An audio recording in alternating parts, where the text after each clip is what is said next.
Hello students, last video में हमने मौसम और जलवायु चैप्टर में मौसम और जलवायु के बारे में पढ़ा था कि मौसम किसी निश्चित स्थान पर निश्चित समय में वायुमंडल की जो तत्कालीन दशा होती है उसे मौसम कहते हैं। और जलवायु किसे कहते हैं? जो लंबे समय तक किसी स्थान की मौसम का एवरेज नहीं, औसतन जो मौसम होता है उसको हम जलवायु कहते हैं। आज हम देखेंगे कि जलवायु पे क्या क्या असर डालता है, यानी किस कारण, किस पे आधारित हमारा जलवायु होता है। ठीक है, जैसे मौसम किस पे आधारित है? स्थान पे, वहाँ के समय पे और तत्कालीन वायुमंडल जो दशा होता है उस पे। उसी तरह जलवायु देखेंगे। ठीक है, तो जलवायु पे जो पहला चीज जो असर डालता है वो अक्षांश। अक्षांश किसे कहते हैं? जो हमारी अक्षांश रेखाएं होती हैं पृथ्वी पे, जो कि इमेजिनरी होती है, पहले से नहीं बनी होती है। ठीक है, तो अक्षांश का मतलब होता है जो हमारे इस तरह से जो रेखाएं होती हैं जो पश्चिम से पूर्व की ओर जाती है। ठीक है, इस तरह से, तो इस पे आधारित रहता है हमारा जलवायु। जैसे कि अगर यहाँ पे जो राज्य, कंट्री आएंगे, जो स्टेट आएंगे, जो जगह आएंगे, वो हमारा बहुत ही गर्म प्रदेश रहेगा। धीरे धीरे जैसे ही ऊपर जाएंगे तो उनका जो तापमान है वो घटता जाएगा, और जैसे नीचे आएंगे उधर भी तापमान घटता जाएगा। तो इस तरह से अक्षांश हमारे जलवायु पे बहुत ही ज़्यादा असर डालता है। उसके बाद आता है समुद्री तट से दूरी। तो आपने देखा होगा केरल प्रदेश समुद्र के नज़दीक है, इसलिए वहाँ का मौसम सम है, ना ज़्यादा गर्मी पड़ती है ना ठंडी पड़ती है। बिहार प्रदेश है जो कि हमारा समुद्र तल से बहुत ही दूर है, इस कारण से वहाँ का मौसम डिफरेंट है। ठीक है, तो जो वहाँ की जलवायु है वो अलग है। तो हमारा समुद्र तट से जो दूरी होती है उस पे हमारा आधारित करता है। ठीक है, उसके आधार पे हमारा जलवायु बदलता है।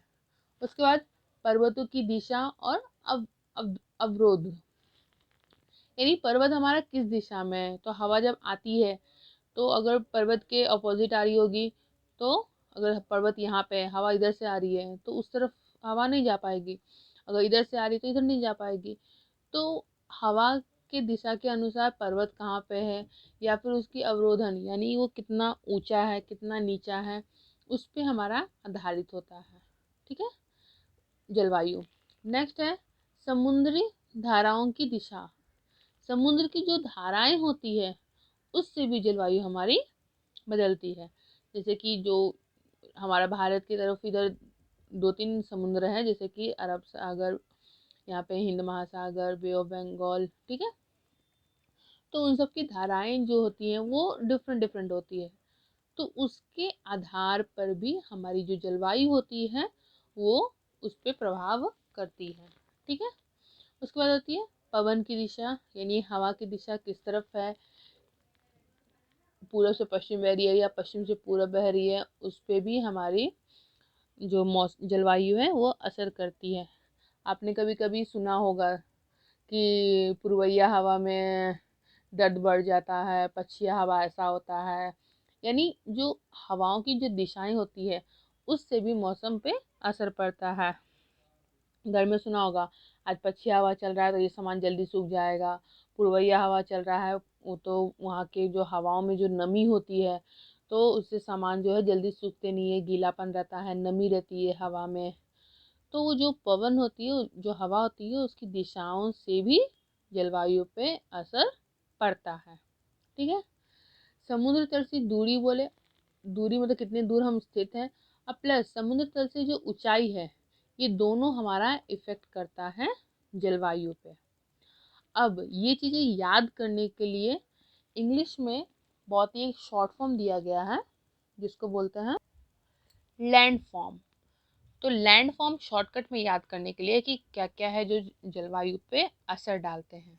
ठीक है, लैंड हो जाता है, एल हो जाता है लैटिट्यूड यानी अक्षांश, ए हो जाता है आपका ऊंचाई, जो समुद्र तल से जो ऊंचाई होती है वो हो जाता है।